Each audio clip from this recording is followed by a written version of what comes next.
الحمد للہ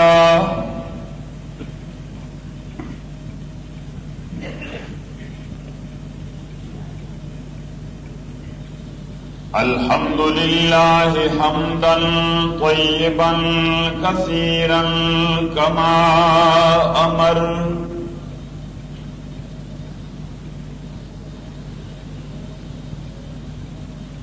ونشهد أن لا إله إلا الله وحده لا شريك له في الخلق والأمر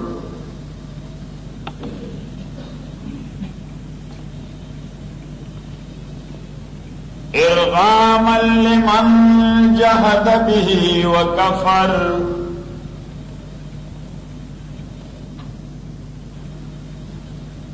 ونشهد أن سيدنا ومولانا محمدا عبده ورسوله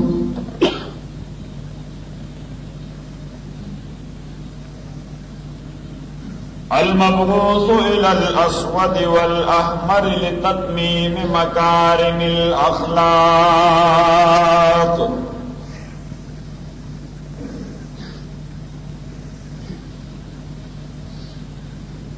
لا يخلق نبي بعده ولا رسول بعده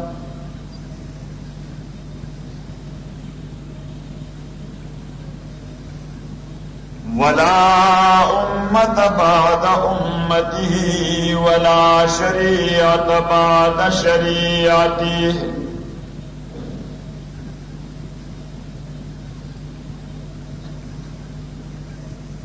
ولا کتاب بعد کتابه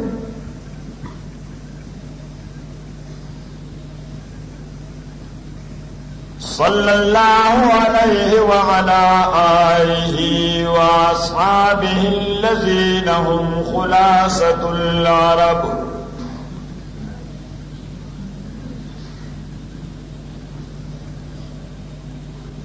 الذين هم خلاصة العرب العرباء وخير الخلائق بعد الأنبياء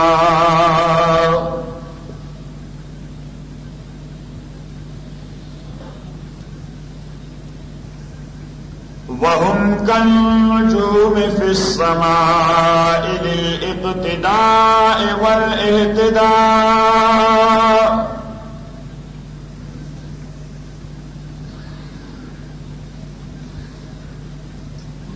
وهم مفاتيح الرحمة ومصابيح الغرر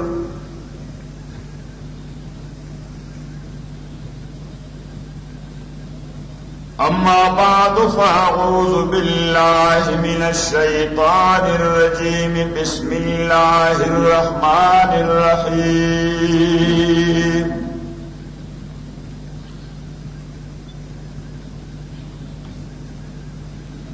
اليوم أكملت لكم دينكم وأتممت عليكم نعمتي ورضيت لكم الإسلام دينا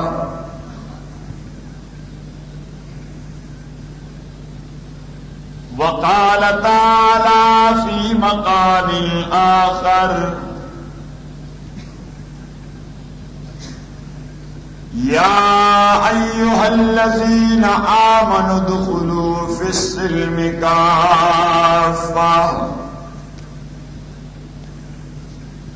ولا تتبعوا خطوات الشيطان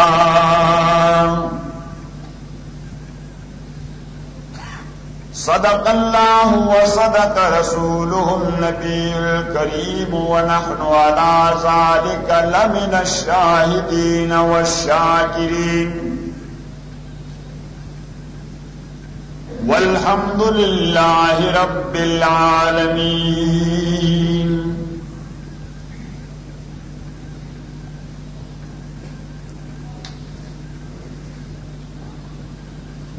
حضرات علماء کرام اور قابل احترام مسلمان بھائیوں اور بزرگوں، تنظیم انصار الاسلام کی دعوت پر یہاں قطر آنے کی جو سعادت نصیب ہوئی اور یہاں کے مختلف مساجد میں مختلف موضوعات پر آپ سے بات کرنے کا موقع نصیب ہوا، میں اسے عنایت خداوندی سمجھتا ہوں کہ اللہ تعالیٰ نے حق بات کہنے کی توفیق نصیب فرمائی اور آپ دوستوں کا شکریہ ادا کرنے کے ساتھ ساتھ 10 بدعاؤں کہ جن حضرات نے اس دورے کا اہتمام کیا تھا اور جن دوستوں نے اپنی شرکت سے محفلوں کو رونق بخشی، اللہ تعالیٰ ان تمام دوستوں کو دین دنیا کی سرخروئی نصیب فرمائے۔ آج کے مجلس کا عنوان اسلام ایک مکمل ضابطہ حیات ہے اور Islam is a complete code of life. اب یہ ایک ایسا موضوع ہے کہ جس پر جتنا بولتا جائے وہ کم ہے، اور میں نے موضوع کی مناسبت سے قرآن کریم کے 2 مختلف حصے تلاوت کیے۔ پہلے والا حصہ رسول اللہ صلی اللہ علیہ وسلم پر حجۃ الوداع کے موقع پہ نازل ہوا، لیکن قبل اس کے کہ میں اس کی تفصیلات عرض کرتا چلوں، جیسا کہ میں کئی بار عرض کر چکا ہوں، اللہ تعالی انبیاء بھجوا کر، کتابیں نازل فرما کر، شریعت کا نزول کر کے انسانوں کی اصلاح چاہتا ہے، اور وہ اصلاح جس سے آپ کی دنیا بھی بنے اور آپ کی آخرت بھی سنور جائے، اور یہی 2 چیزیں یہ قرآن کریم کی اساسی تعلیمات کے موضوع اور ہدف رہے۔ سورہ بنی اسرائیل قرآن کریم نے فرمایا إِنَّ هَٰذَا الْقُرْآنَ يَهْدِي لِلَّتِي هِيَ أَقْوَمُ وَيُبَشِّرُ الْمُؤْمِنِينَ الَّذِينَ يَعْمَلُونَ الصَّالِحَاتِ أَنَّ لَهُمْ أَجْرًا كَبِيرًا۔ اللہ کریم نے فرمایا قرآن آپ کو تعلیم دیتا ہے جس کے ذریعے آپ کو طریق اقوم و عادل ملے، آپ کو بیلنسڈ پاک یا متوازن راستہ ملے، جہاں آپ کی دنیاوی زندگی بنے۔ وَيُبَشِّرُ الْمُؤْمِنِينَ الَّذِينَ يَعْمَلُونَ الصَّالِحَاتِ أَنَّ لَهُمْ أَجْرًا كَبِيرًا، اور آپ کو اطلاع دے دیتا ہے کہ قرآنی تقاضوں پہ عمل کر کے آپ آخرت والی زندگی بھی سنوار سکتے ہیں۔ لہذا دین نام ہے اصلاح المعاش والمعاد کا، کہ آپ کی یہ زندگی بھی صحیح رہے اور آپ کی وہ زندگی بھی بنی رہے. صرف یہ نہیں کہتا کہ آخرت کو آباد کرتے جائیے دنیا کو برباد کرنے کے بدلے، یا دنیا کو آباد کرتے جائیے آخرت کو برباد کرنے کے بدلے. قرآن کریم اچھے لوگوں کا تذکرہ یوں کیا گیا کہ وَمِنْهُمْ مَن يَقُولُ رَبَّنَا آتِنَا فِي الدُّنْيَا حَسَنَةً وَفِي الْآخِرَةِ حَسَنَةً وَقِنَا عَذَابَ النَّارِ. اللہ کریم فرماتے میرے بندے مجھ سے مانگا کرتے خداوندہ ہمارے دنیا بھی بنائے اور آخرت بھی بنائے. لیکن بات یہ ہے کہ آخرت نے مقصد اولین بننا ہے اور دنیا نے مقصد ثانوی یا سیکنڈری بننا ہے. پریلیمنری اور پرائمری اور the first one must be the day hereafter. آخرت والی زندگی یہ آپ کا ہدف اولین ہونا ہے اور دنیاوی زندگی یہ آپ کا ہدف ثانوی ہونا چاہیے. تو نہ دین آپ کی دنیا تباہ کرنا چاہتا ہے اور نہ آخرت کو برباد کرنا چاہتا ہے. اس کا مقتضا یہ ہے کہ آخرت ضرور بنے لیکن دنیا بھی ٹھنے نہ وہ بھی ضرور بنے.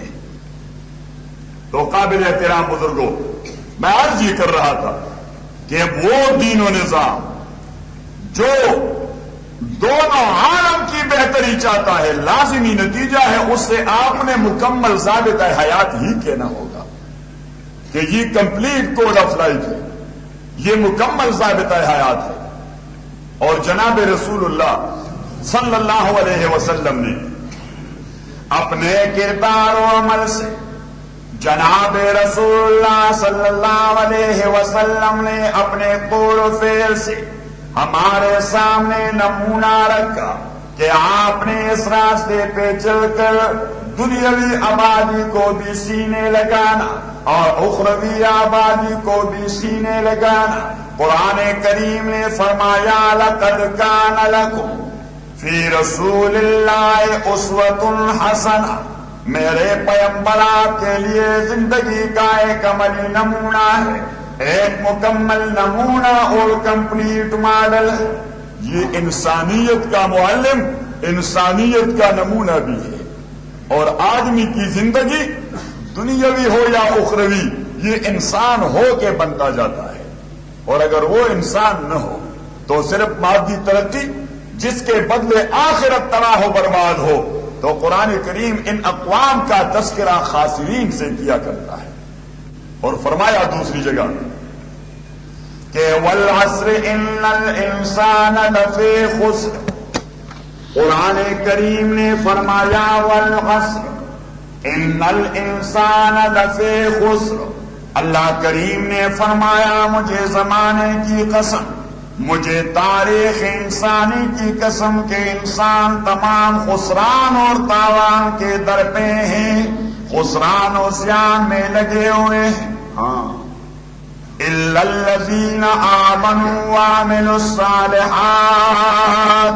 اللہ کریم نے فرمایا جن انسانوں نے قرآن کریم کا 4 نکاتی پروگرام اپنایا وہ کامیاب رہیں گے، وہ خسران سے بچے رہیں گے، وہ تاوان سے بچے رہیں گے، وہ نقصان سے بچے رہیں گے، وہ دیوالیہ پن سے بچے رہیں گے. کیوں؟ اس لیے کہ اگر دنیاوی اعتبار سے آپ بہت بڑے آدمی بنے لیکن آخرت برباد ہو گئی تو آپ تو دیوالیہ ہیں، آپ تو انسالوینٹ تیرے. حضور علیہ الصلوۃ والسلام نے ایک موقع پر حضرات صحابہ رضوان اللہ علیہم اجمعین سے پوچھا کہ اتدرون من المفلس؟ جواب دیجئے مفلس کون ہوتا ہے؟ غریب کا مفہوم کیا ہے؟ صحابہ نے جواب دیا من لا درہم لہ ولا دینار لہ.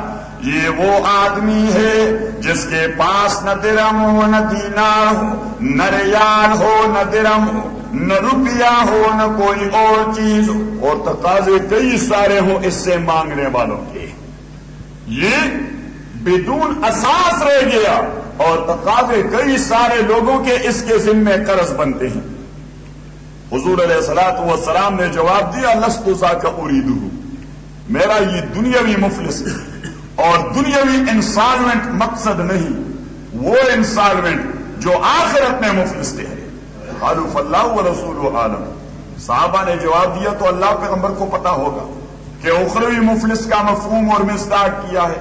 حضور علیہ الصلوۃ والسلام نے جواب میں فرمایا کہ الذی یأتی اللہ عز وجل یوم القیامہ بصوم وصلاۃ وصدقہ، یہ وہ اللہ کا بندہ ہے جو قیامت کے دن اللہ کے ہاں آیا کرے کئی سارے نمازوں کے ساتھ، کئی سارے روزوں اور صدقات کے ساتھ، لیکن جب اس کا عمل نامہ وہ کھل جائے۔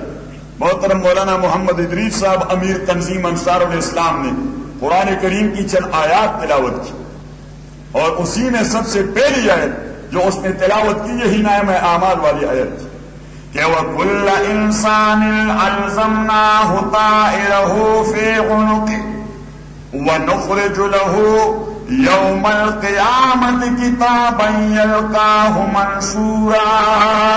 اللہ کریم نے فرمایا کہ ہر انسان کے اعمال و کردار اس کے گردن میں لٹکتے جاتے ہیں، اس کے گردن کا پروانہ بنا کرتے ہیں۔ وَنُخْرِجُ لَهُ يَوْمَ الْقِيَامَةِ كِتَابًا يَلْقَاهُ مَنشُورًا، اور قیامت کے دن اسی کا نام اعمال کھلی ہوئی کتاب کی شکل میں اس کے ہاتھ میں تما دیا جائے گا۔ کھلی ہوئی کتاب کی شکل میں، کتاباً یلقاہ، ذرا زور سے، کتاباً یلقاہ، کھلی ہوئی کتاب، یہ لے لیجیے۔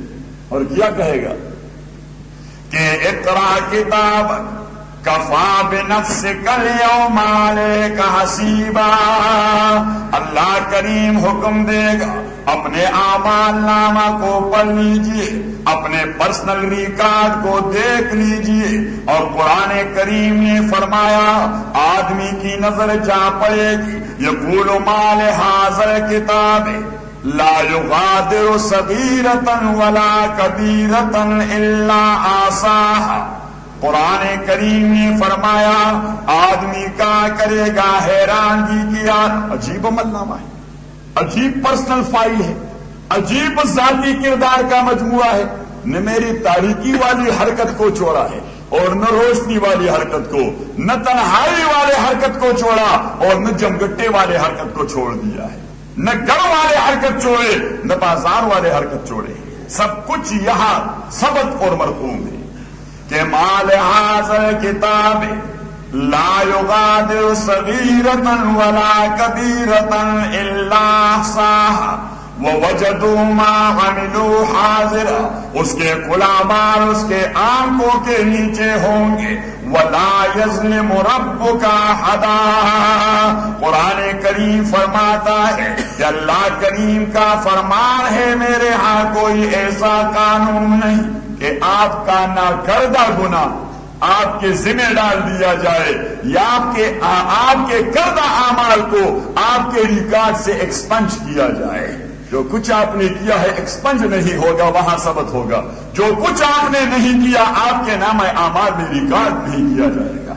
تو قابل احترام بھائی اور بزرگوں، میں عرض یہ کر رہا تھا کہ اب اللہ تعالیٰ نے انبیاء اور رسول بھجوائے، اور اس لیے بھجوائے کہ آپ کو وہ راستہ دکھائے جو آپ کو اللہ کے پاس لے چلے، اور اسی کا نام ہے دین۔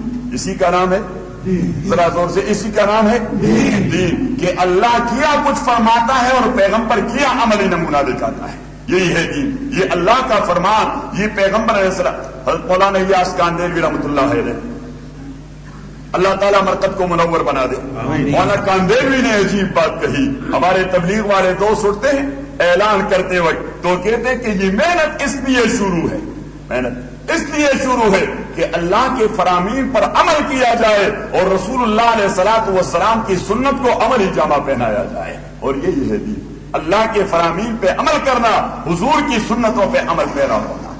اور حدیث شریف میں آیا ہے، جناب رسول اللہ صلی اللہ علیہ وسلم نے فرمایا، صحابہ نے عرض کیا اللہ کے نبی مشکل پیش آتی ہے، قرآن فہمی میں زندگی کے کسی معاملے میں دوڑ کے آپ کے پاس آتے ہیں، آپ سے پوچھا کرتے ہیں کہ او اللہ کے پیغمبر اس کا حل کیا ہے، آپ بتا دیتے ہیں، آپ تو چلے جائیں گے اپنے مقررہ وقت پر، آپ چلے جائیں گے، پھر ہم نے کیا کرنا ہوگا، کس کے پاس دوڑنا ہوگا، کس چیز سے استفادہ کرنا ہوگا؟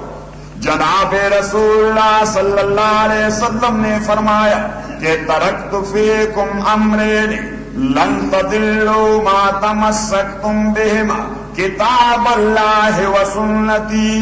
حضور پاک نے فرمایا کہ میں دو چیزیں آپ لوگوں کو تما کے اللہ کے پاس جا رہا ہوں، اور اگر آپ ان دونوں کو مضبوطی سے پکڑے رکھے تو آپ کبھی گمراہی کے مرتکب نہیں ہوں گے۔ ایک اللہ کی کتاب اور ایک میری سنت، ایک اللہ کی کتاب اور ایک، ذرا زور سے، ایک اللہ کی کتاب اور ایک میری سنت، اور یہی ہے دین، یہی ہے دین، اور یہی ہے دین کے منبع، اور یہی ہے دین کے سورس، اور یہی ہے دین کے مآخذ۔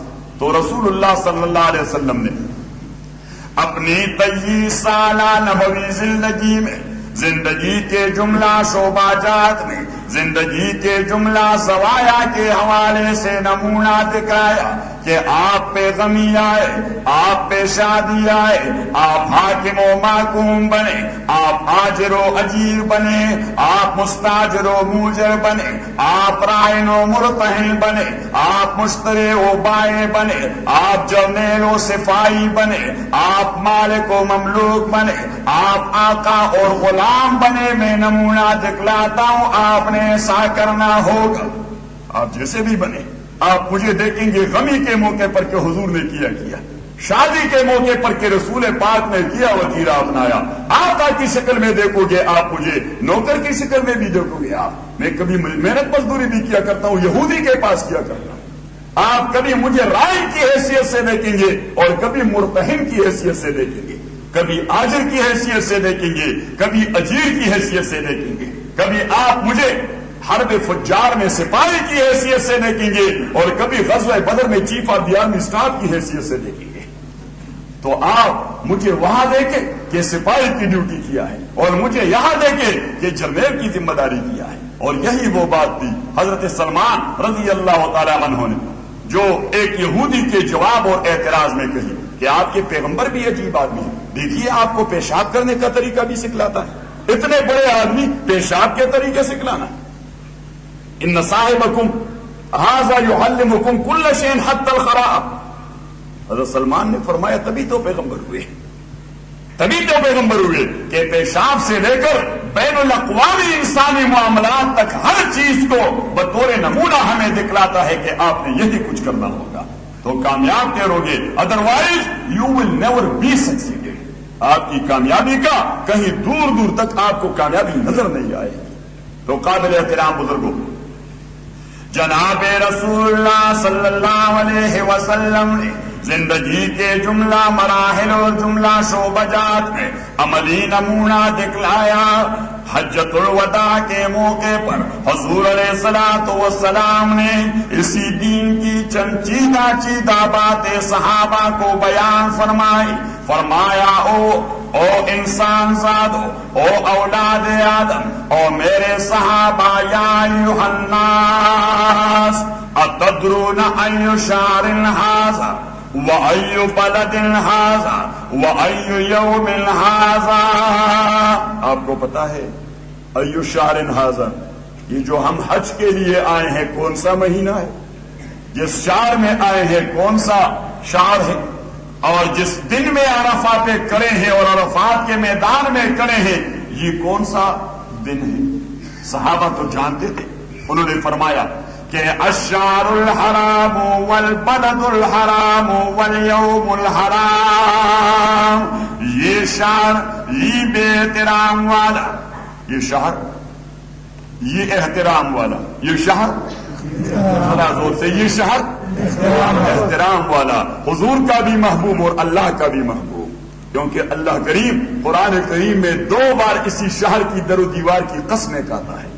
قرآن کریم نے فرمایا کہ لا اقسم بہذا البلد وانت حل بہذا البلد، میرے پیمبر مجھے آپ کے اس شہر مبارک مکہ معظمہ کے در و دیوار کی قسم، لا اقسم بہذا البلد، مجھے مکے کی در و دیوار کی قسم.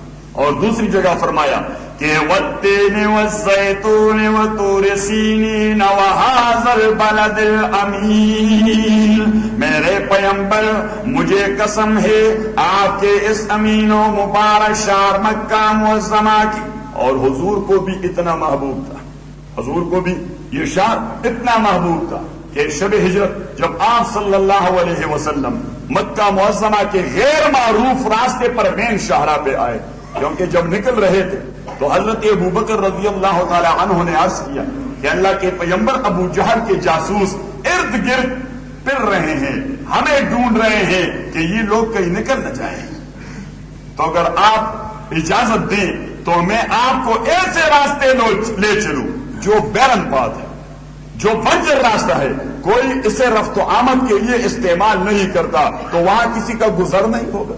حضور علیہ الصلوۃ والسلام نے فرمایا آپ کو پتا ہے؟ اس نے کہا جی وہ راستہ مجھے تو معلوم ہے. حضور علیہ الصلوۃ والسلام کو لیتے چلے گئے تاریکی میں، لیکن کچھ فاصلے پہ جا رہے تھے. ایک آدمی حضرت ابوبکر رضی اللہ تعالیٰ عنہ سے ملا اور عرض کیا کہ ابوبکر وہ آدمی آپ کے ساتھ جو جا رہا ہے وہ کون ہے؟ رات کی تاریکی میں نہ پہچان سکے. اب حضرت ابوبکر رضی اللہ تعالیٰ عنہ کی ایمان کا ایک امتحان کا وقت آیا، عشق کے امتحان کا وقت آیا کہ او خداوندہ اگر سچ بولوں تو منصوبہ اور راز کھل جائے گا، راز کھل جائے گا، اور اگر جھوٹ بولوں تو ایمان لانے سے پہلے بھی میں نے خطأً کبھی جھوٹ نہیں بولی.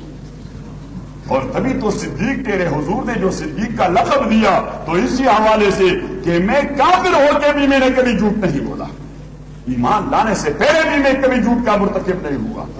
اور اس مرحلے پر تو حضور کو بھی بچانا ہے، اپنے منصوبے کو بھی بچانا ہے، اپنی تمام کارکردگی کو. تو قرآن کریم فرماتے ہیں کہ والذین جاہدوا فینا لنہدینہم سبلنا، اللہ کریم فرماتے ہیں وہ لوگ جو ہماری رضا اور خوشنودی کے لیے مجاہدہ کرتے ہیں، ہم ان کے ساتھ مشکل معاملات میں اور مشکل اوقات میں انہیں سہارا دیتے ہیں، اعانت فرماتے ہیں. حضرت ابوبکر رضی اللہ تعالیٰ عنہ کے قلب و دماغ میں القاء ہوا کہ آپ اس بدبخت کو جواب دیجیے تاکہ آپ سچے بھی ٹیرے جھوٹ کا ارتکاب بھی نہ اور راز بھی نہ کھلے کہ ھذا رجل یہدینی السبیل، یہ ایسا آدمی ہے جو مجھے راستہ دکھا رہا ہے.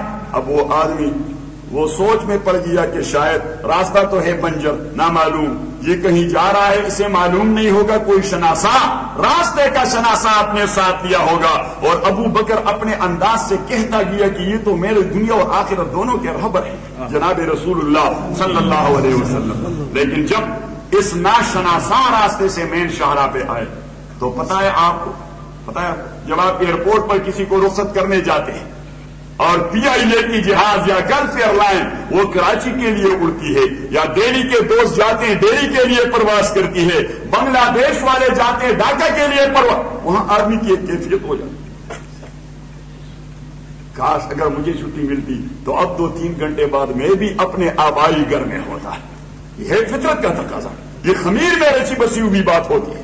تو قابل احترام بھائی اور بزرگوں، حضور علیہ الصلوۃ والسلام جب مین شاہراہ پہ آئے، وہ مین شاہراہ جو مکہ معظمہ کے وسط بیت اللہ شریف تک جاتی تھی، تو حضور علیہ الصلوۃ والسلام کے آنکھوں سے آنسو رواں ہو گئے اور بیت اللہ کو خطاب کرتے ہوئے عرض کیا کہ یا مکہ انک احب البلاد الی وفی روایت الی اللہ عز وجل ولولا ان قومی اخرجونی لما خرجت، کہ او مکے آپ کو پتا ہے کہ آپ اللہ کی نظروں میں اور میری نظروں میں دنیا کے تمام شہروں سے زیادہ مبارک اور زیادہ بابرکت ہیں. اور ہمیں محبوب ہے مجھے بھی اور اللہ کو بھی، اور اگر میری قوم مجھے نہ نکالتی تو میں کبھی آپ کا ساتھ نہ چھوڑتا، لیکن بدبختوں نے مجبور کر دیا ہے ہجرت کرنے پر۔ جبریل امین آئے حضور علیہ الصلوۃ والسلام کی دلجوئی کرنے کے لیے اور ہجرت پر انکریج کرنے کے لیے، اور کیا کہا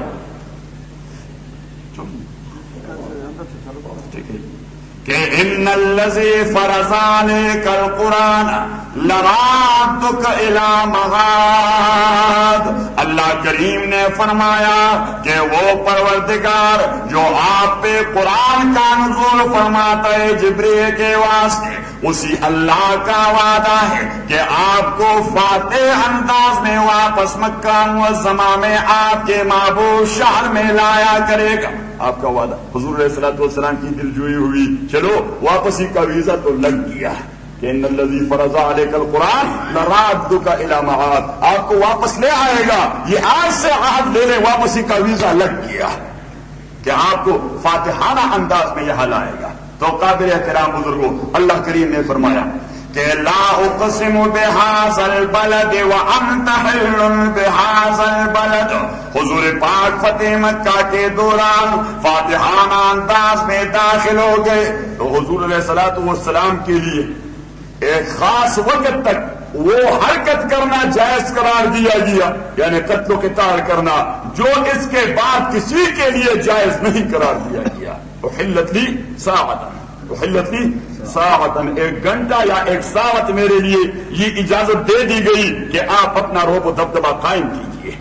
تو رسول اللہ صلی اللہ علیہ وسلم مکہ معظمہ میں فاتحانہ انداز میں داخل ہو رہے تھے، صحابی فرماتے ہیں وَكَانَتْ عَلَىٰ رَأْسِهِ عَمَامَةٌ سَوْدَاءُ، حضور کے سر مبارک پر ایک کالی پگڑی وہ باندھے ہوئے تھے، اوپر سے آہنی فوجی ٹوپی اس پگڑی کے اوپر رکھی ہوئی تھی، اور جناب رسول اللہ صلی اللہ علیہ وسلم قدم بقدم ایک فاتح جرنیل کی حیثیت سے اعلانات فرما رہے تھے۔ کیوں میرے صحابہ، ایک بات دیکھیے، ایک بات، ہم فاتحوں کے اندر داخل ہو رہے ہیں، لیکن من دخل بیت اللہ فہو آمن، جو بیت اللہ میں پناہ لینے پہ کامیاب ہوا آپ اسے چھوڑیے کچھ نہ کہیے۔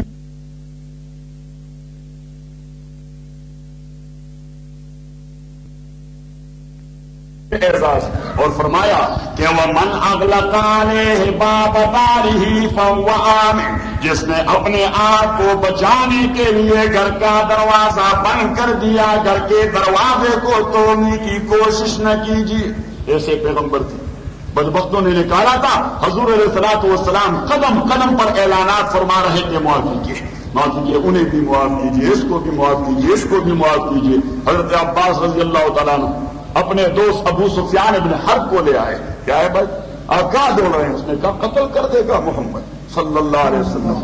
اس نے کہا آپ میرے بھتیجے کو نہیں جانتے، میرے بھتیجے جنگ میں وہ اتنے سخت ہیں تو معاف کرنے میں وہ اتنے زیادہ نرم واقع ہوئے ہیں، آپ آئیں تو میں آپ کو لے چلوں۔ حضرت عباس آئے اور عرض کرنے لگے بھتیجے یہ ابو سفیان کو لے آیا۔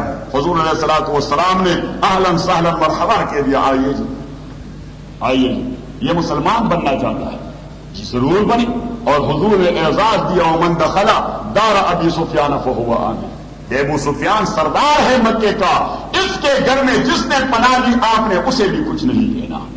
سفیان حیران ہو گیا، جو وہ آدمی جسے میں نے قدم قدم پر مصیبتوں سے دو چار کر دیا تھا، وہ مجھے یہ اعزاز بھی دے رہا ہے کہ تنہا آپ نہیں، آپ کے دیوار کا جو سہارا لے میں اس کو بھی معاف کرنا چاہتا ہوں۔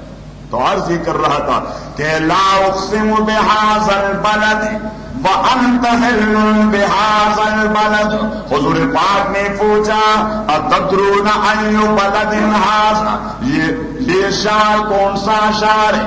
وای شہر هذا، مہینہ کون سا ہے؟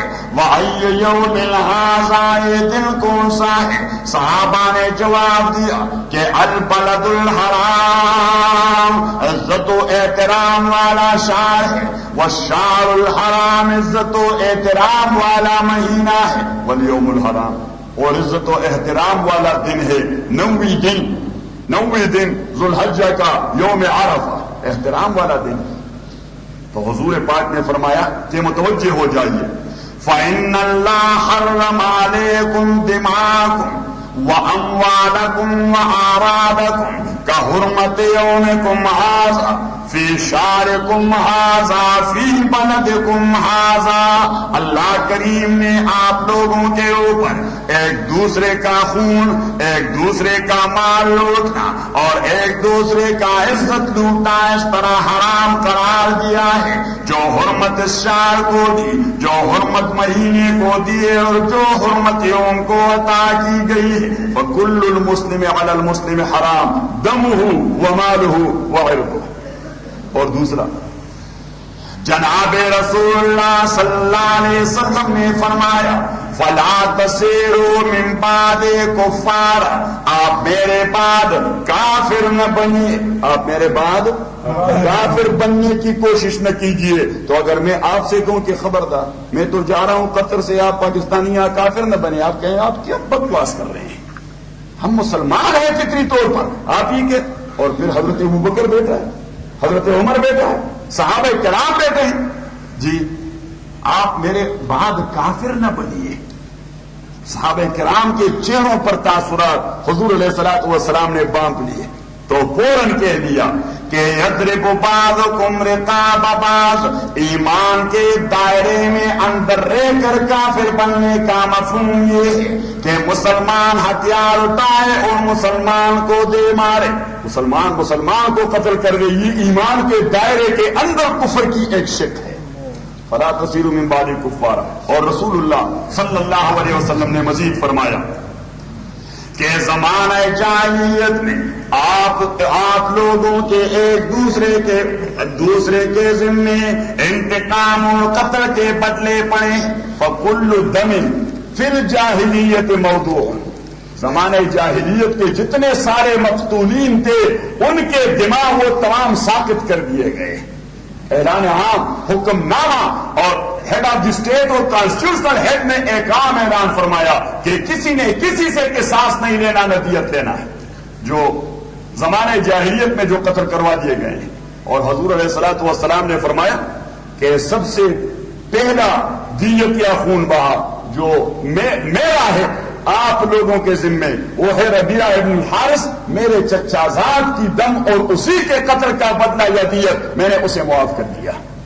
میں نے اسے کیونکہ داعی یہ ابتدا کرتا ہے اصلاح کی اپنی آپ سے، یہ ابتدا کرتا ہے. تو حضور علیہ السلام نے فرمایا سب سے پہلے میں نے اپنے چچا زاد کے قتل کا بدلہ نہیں لینا، اس کا دیت اور خون بہا کا مطالبہ نہیں کرنا. اور دوسری بات حضور پاک نے فرمایا وَكُلُّ رِبًا فِي الْجَاهِلِيَّةِ مَوْضُوعٌ.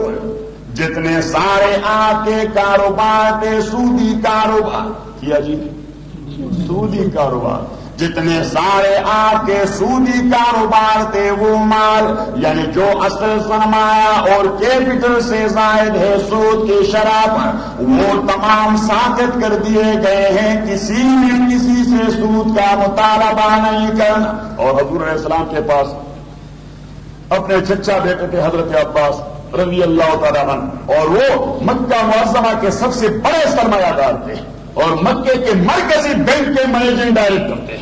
تو حضور علیہ الصلوۃ والسلام نے فرمایا کہ سب سے بڑا سود ہی تو میرے چچے عباس ابن عبد المطلب کا بنتا ہے. اسے آپ سرمایہ دے دیں، آپ سود کو بے شک ساقط کر دیں، اسے ایک پیسہ سود کا نہ کما دیں. تو قابل احترام بزرگوں، جناب رسول اللہ صلی اللہ علیہ وسلم نے آگے بڑھتے ہوئے فرمایا کہ نساءکم جعلہن اللہ تحت ایدیکم. آپ عورتوں کے معاملے میں خدا سے ڈریے، جاہلیت کے کرتوت نہ اپنائیے. یہ عورت آپ کی ماں ہے، یہ عورت آپ کی بہن ہے، یہ عورت آپ کی بیوی اور آپ کی پھوپھی ہے، یہ آپ کی بیٹی اور آپ کی خالہ ہے. آپ نے عورتوں کو احترام کا مقام دینا ہے. اور پھر یہ عورتیں آپ کی دستنگر ہیں تو دستنگر ہونے کے ناطے انہیں ذلیل نہ کیجیے. اور حضور علیہ الصلوۃ والسلام نے فرمایا کہ ارقاکم اپنے غلاموں اپنے نوکروں کے ساتھ بہترین سلوک کیا کیجیے. فرمایا اطعموہم مما تاکلون والبسوہم مما تلبسون، آپ حتی الوسع اپنے نوکر کے لیے اس طرح کھانے کا انتظام کیجئے جو خود اپنی تہی کھاتا رہتا ہے، اور وہ جامہ پہنانی ہے جو اپنے لیے پسند کرتا ہے، کیونکہ آپ کا نوکر بن کے وہ آپ کے عائلہ کا ممبر بن چکا ہے۔ اور تبھی تو شریعت نے عبد کی صدقۃ الفطر کی ذمہ دار کس کو ٹھہرایا؟ آقا کو ٹھہرایا، مالک کو ٹھہرایا کہ یہ آپ کا فیملی ممبر بن گیا جو آپ کا نوکر ہے۔ تو آپ نے نوکروں کے ساتھ ذلالت والا سلوک نہیں کرنا ہے، آپ نے احترام والا سلوک کرنا ہے۔ اور حضور علیہ الصلوۃ والسلام نے ڈھیر سارے تعلیمات صحابہ کو سنا کر پھر پوچھا کہ الا هل بلغت، الا هل بلغت، مجھے جواب دیجئے میں نے آپ کو انسانیت کا بہترین نظام پہنچایا، کامل پہنچایا یا کوئی کوتاہی تھی؟ صحابہ نے جواب دیا بلا، آپ نے کامل انسانی نظام سے ہمیں روشناس کرایا۔ تو رسول اللہ علیہ الصلوۃ والسلام نے آسمان کی طرف نظریں اٹھا کر دیکھا اور فرمایا کہ اللہم بلغت، اللہم بلغت، اور اللہ میں نے کامل طریقے سے آپ کے نظام کو پہنچایا، آپ شاہد بنیے، آپ گواہ رہیے، آپ شاہد بنیے، آپ گواہ رہیے۔ اب اس طرف حضرت نبی کریم صلی اللہ علیہ وسلم یہ تعلیمات دے رہے ہیں، اس جانب سے جبریل امین اتر کے آئے اور کیا فرمایا کہ الیوم اکملت لکم دینکم واتممت علیکم نعمتی ورضیت لکم الاسلام دینا، آج کے دن میں نے آپ لوگوں کے لیے آپ کے دین کو کامل کر دیا، اسے ایک کامل لائحہ عمل بنا دیا، ایسے ایک مکمل دستور حیات اور نظام حیات بنا دیا۔ صحابہ خوش ہو گئے، ایک دوسرے کو مبارکباد دینے لگے دین کی تکمیل پر کہ کورس کی تکمیل ہو گئی۔ کیا جی؟ کورس کی تکمیل ہو گئی، ڈگری مل گئی، سرٹیفکیٹ آیا الیوم اکملت لکم دینکم۔ اور حضرت ابوبکر رضی اللہ تعالی عنہ رو پڑے۔ حضرت عمر عرض کرتے ہیں اللہ کے ولی، لوگ خوش ہو رہے ہیں اور آپ رو رہے ہیں۔ حضرت ابوبکر رضی اللہ تعالیٰ عنہ نے حضرت عمر سے کہا کہ دیکھیے عمر، پیغمبر کے بھجوانے کا مقصد اسی دستور حیات کی تکمیل تھی، اور جب تکمیل کرائی گئی اب پیغمبر مزید ہمارے درمیان رہے گا نہیں، تو زندگی کیسے گزری؟ حضور نہیں ہوں گے درمیان تو زندگی، کیونکہ ایک محفل میں حضور صلی اللہ علیہ وسلم صحابہ سے کہنے لگے کہ حب پہلے من دنیاکم ثلاث، مجھے آپ کے دنیا میں تین چیزیں پسند ہیں، ایک الطیب، ایک خوشبو، کیا جی؟ خوشبو، یہ حضور علیہ الصلوۃ والسلام کو خوشبویات بہت پسند تھی، اور جو آدمی نفیس ذوق کا مالک ہوتا ہے، حضور تو انفس ذوق کے مالک تھے، تو انفس قسم کی خوشبویات یہ حضور علیہ الصلوۃ والسلام کو محبوب تھی۔ اور دوسری والنساء، اپنی بیویوں سے حسن معاشرت کرنا، یہ معاملہ مجھے بہت پسند ہے۔ یہ اس معاشرے میں اس کا ادراک ہو سکتا ہے جہاں بیوی کو بضاعت سمجھا جاتا ہے، جہاں بیوی کو استعمال کے لیے ایک عام کھلونا سمجھا جاتا ہے، تو وہاں پہ یہ بات کرنی کہ النساء، مجھے اور دے اس کے ساتھ بہترین زندگی گزارنا، یہ میرا محبوب مشورہ ہے میرا۔ تبھی تو کہتے ہیں حضرت عائشہ رضی اللہ تعالی عنہ کہ میرے آقا جب گھر آیا کرتے تھے اور مجھے مصروف پاتے اور کوئی کام ایسا تھا جسے ہونا تھا تو حضور علیہ الصلوۃ والسلام خود اسی کام کرنے لگ جاتے ہیں۔ مثلا میں جھاڑو دیتی تو حضور علیہ الصلوۃ والسلام میرے لیے آگ جلاتے کہ ابھی روٹی پکانے کا وقت ہے تو میرے لیے آگ جلاتے۔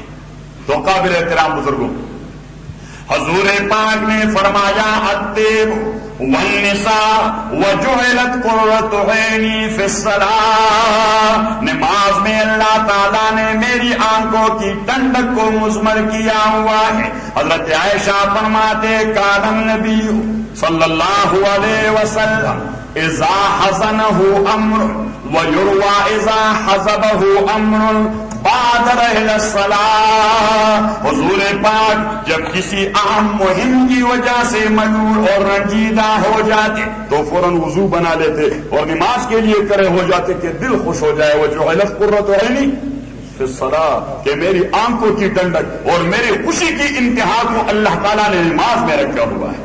تو حضرت ابوبکر رضی اللہ تعالیٰ عنہ کو حضور دیکھنے لگے تو حضرت ابوبکر نے کیا جواب دیا کہ وَحُبِّبَ إِلَيَّ مِنَ الدُّنْيَا ثَلَاثٌ میرے آقا مجھے بھی دنیا میں 3 چیزیں پسند ہیں. ارے ابوبکر آپ کو کون سی 3 چیز؟ حضرت ابوبکر رضی اللہ تعالی عنہ نے جواب دیا کہ النظر الی وجہ آپ سامنے بیٹھے رہے اور میں دیکھتا رہوں اس سے زیادہ محبوب مشغلہ دنیا میں کوئی دوسرا نہیں. آپ سامنے بیٹھے رہے اور میں آنکھوں کو سیر کرتا رہوں جو سیر نہیں ہوا کرتی اس سے محبوب مشغلہ میرے نزدیک کوئی دوسرا ہے نہیں. اور ابوبکر دوسرا وَإِنْفَاقُ مَالِ فِي سَبِيلِكَ آپ کے اتباع میں اپنا سارا مال لٹانا یہ میرا محبوب مشغلہ ہے. اور جی مال تو کوئی بھی لٹا سکتا ہے. وَأَن تَكُونَ بِنْتِي فِي نِكَاحِكَ اور یہ کہ میری بیٹی آپ کی نکاح میں ہو یہ مجھے سب سے زیادہ محبوب مشغلہ ہے. بیٹی ہوتی ہے جگر کا ٹکڑا بیٹی ہوتی ہے جگر کا ٹکڑا یہ نور نظر یہ آپ کی نکاح میں ہو میں آپ کو دے دوں نکاح میں تو اس سے بہترین اور محبوب عمل مجھے کوئی دوسرا ہے نہیں. تو قابل احترام بزرگوں عرض یہ کر رہا تھا النظر الی وجہ آپ کی چہرے پہ ہی نظر پڑتا رہے اس سے محبوب مشغلہ کوئی دوسرا ہے نہیں. تو حضرت ابوبکر رو پڑے کہ جی ہم ہوں گے حضور نہیں ہوں گے کس کو دیکھا کریں گے.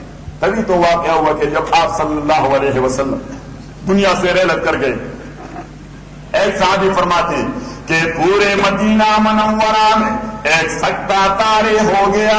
حضرت عثمان رضی اللہ تعالیٰ عنہ گرتے پڑتے مسجد میں آ رہے تھے.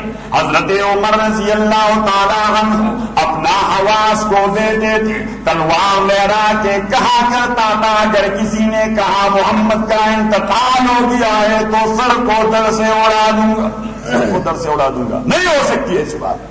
اور حضرت عثمان گرتے پڑتے مسجد میں آ رہے تھے. وہاں ایک صحابی ہے حضرت عبداللہ ابن زید ابن عبد ربہ جس سے یہ آزان منقول ہے. حضرت عبداللہ ابن زید ابن عبد ربہ وہ اپنی کھجور کی فصل میں گوڑی کر رہا ہے. کھجور کی فصل میں گوڑی کر رہا ہے. اس کا بیٹا دوڑ کے آیا کہ او میرے ابو جناب رسول اللہ صلی اللہ علیہ وسلم رحلت کر گئے ہیں وفات پا گئے ہیں. اس نے فوراً اپنے اوزار نیچے ڈال دیے اور عرض کرنے لگے خداوندا مجھے آبا اور نابینا بنا دے. حضور دنیا میں نہ رہے تو آنکھوں کا کوئی مقصد باقی نہ رہا. حضور نہ رہے تو آنکھوں کا کوئی ہدف باقی نہیں رہا. آنکھوں کا کوئی مقصد یہ ہوتی ہے محبت کی انتہا. یہ ہوتی ہے محبت کی انتہا. تو عرض یہ کر رہا تھا کہ قرآن کریم نے فرمایا الیوم اکملت لکم دینکم واتممت علیکم نعمتی ورضیت لکم الاسلام دینا. آج کے دن میں نے آپ کے لیے آپ کے دین کو کامل و مکمل بنا دیا. الیوم اکملت لکم کامل کر دیا. لکم کہتے ہیں کہ یہ لام للانتفاع آیا کرتا ہے کہ دین کی تکمیل اور نفس دین یہ انسانیت کے انتفاع کے لیے. دین اللہ نے کس لیے بھجوایا؟ ہماری نفع کے لیے. کس لیے بھجوایا؟ ہماری نفع کے لیے. قرآن نے کہا اکملت لکم. اور پھر تیسری بات کہ الیوم اکملت لکم دینکم میں نے کامل فرمایا آپ کے نفع کے لیے آپ کی خیر و برکت اور کامیابی کے لیے دینکم. کیا فرمایا؟ دینکم. کیا فرمایا؟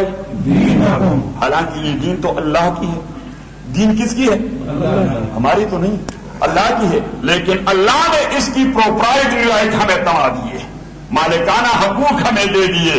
اب یہ لاؤڈ اسپیکر اس مسجد کی ملکیت یا ایک سائل کی ملکیت ہو سکتی ہے لیکن جب میں اس لاؤڈ اسپیکر کو میں مالک ہوں مثلا اس لاؤڈ اسپیکر کو یا ایک مکان کو یا ایک دکان کو یا اس گڑی کو یا اپنی پگڑی کو یا اپنے واسطت کو کسی کو مالکانہ حقوق کے طور پر تمادو کی یہ گڑی آج کے بعد آپ کی تو وہ اس گڑی کی حفاظت کی بھی فکر کیا کرتا ہے اور اسی گڑی کی حفاظت کے لیے لڑتا مرتا بھی ہے. تو اللہ کریم نے بھرپور ذمہ داری لگائی کہ دینکم میں نے مالکانہ حقوق دے دیے یہ آپ کی دین ہے. اب آدمی اپنی جائیداد پہ تو مرتا ہے آدمی اپنے گھر پہ تو مرتا ہے، آدمی اپنی زمین پہ تو مرتا ہے، آدمی اپنے کاروبار پہ تو مرتا ہے، آدمی اپنی بیوی کی حفاظت کے لیے تو مرتا ہے. تو اللہ نے فرمایا کہ ارے بے غیرت، انہی کے لیے مرنا تو دین کے لیے نہیں مرنا ہے.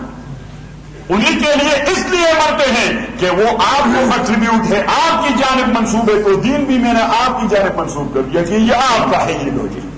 تو جب آپ کا ہو گیا تو آپ نے اس کے لیے کٹ مرنا ہے. تو فرمایا کہ الیوم اکملت لکم دینکم واتممت علیکم نعمتی، میں نے آپ کے اوپر اپنی نعمت کا اتمام کروایا. اب نعمت کیا چیز ہوتی ہے؟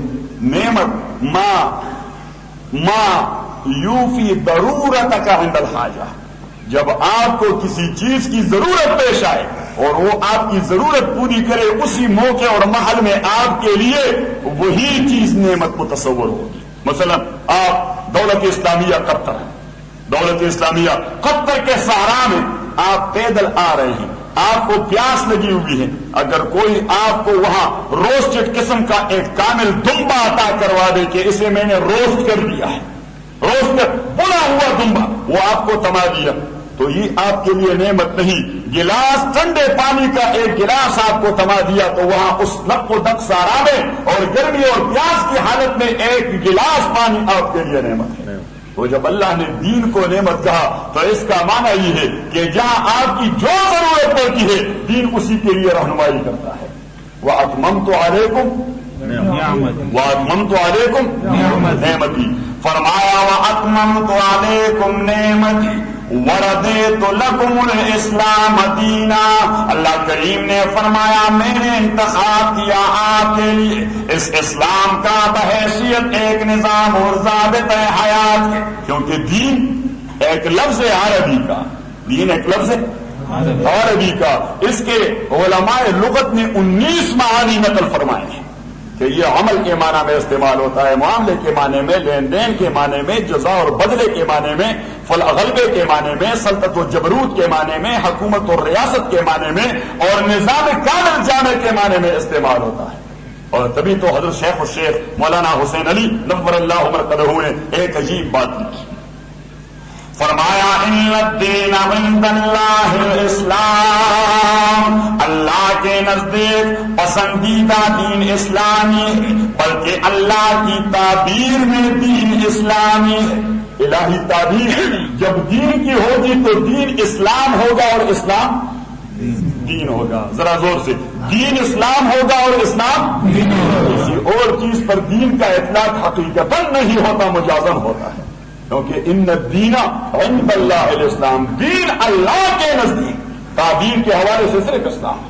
اسلام کے علاوہ کوئی دوسرا نظام دین نہیں ہے، اسلام کے علاوہ کوئی دوسرا نظام دین نہیں ہے. والدین هو الاسلام والاسلام هو الدین، دین اسلام ہے اور اسلام دین ہے. اور فرمایا کہ ان الدین عند اللہ الاسلام ومن یبتغی غیر الاسلام دینا فلن يقبل منه وهو في الآخرة من الخاسرین.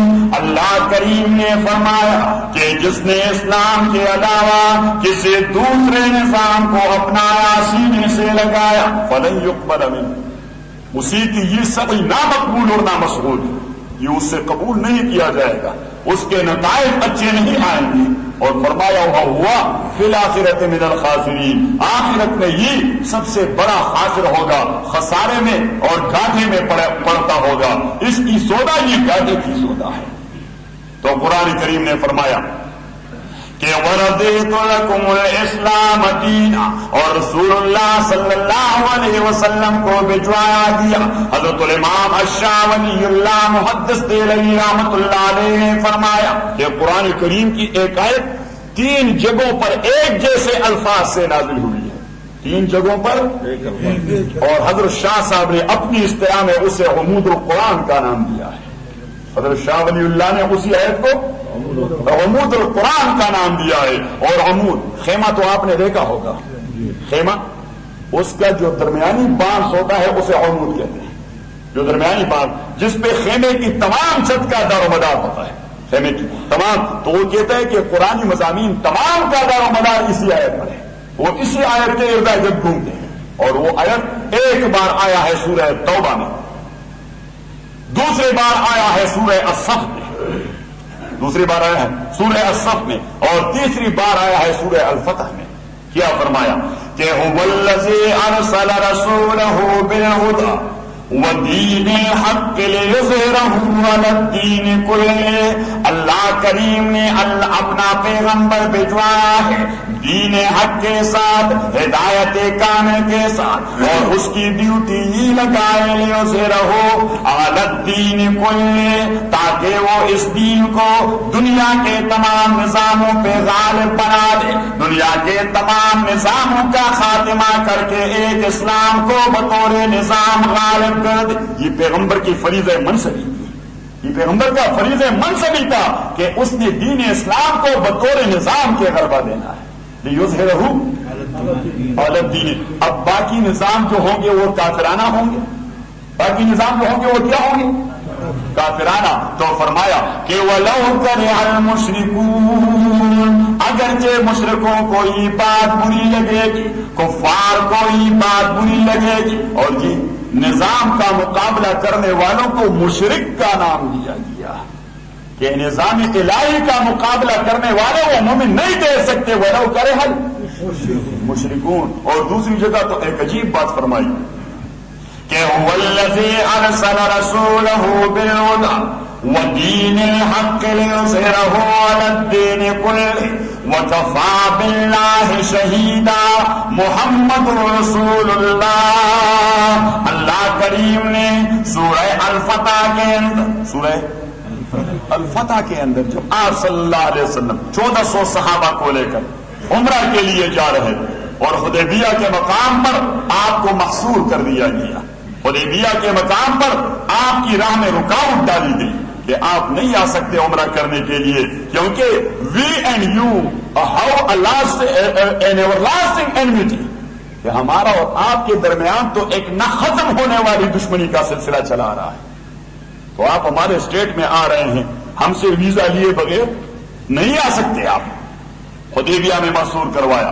جناب رسول اللہ صلی اللہ علیہ وسلم نے حضرت عثمان ابن عفان رضی اللہ تعالی عنہ کو موظف کروایا، مشرکین مکہ کے ہاں بھجوایا، اور میں نے کہا کہ عثمان اتنے معاملہ فہم تھے کہ اس قسم کے اریٹیٹو ماحول میں، اس قسم کے، جب اس کے پیغمبر کو رکوایا گیا تھا، اس کو رکوایا گیا پیغمبر کو، اور وہ پیغمبر کہ حدیبیہ کے سن 6 ہجری میں اسی پیغمبر کا روب و دبدبہ کسرا اور کیسر اس سے کامتے رہے، تو ایسے روب و دبدبے کے حکمران کو رکوایا تھا، تو وہاں ایک آدمی تلوار اٹھا کر یہ کہہ سکتا تھا کون مائی کا لال میرے پیغمبر کو رکوا سکتا ہے؟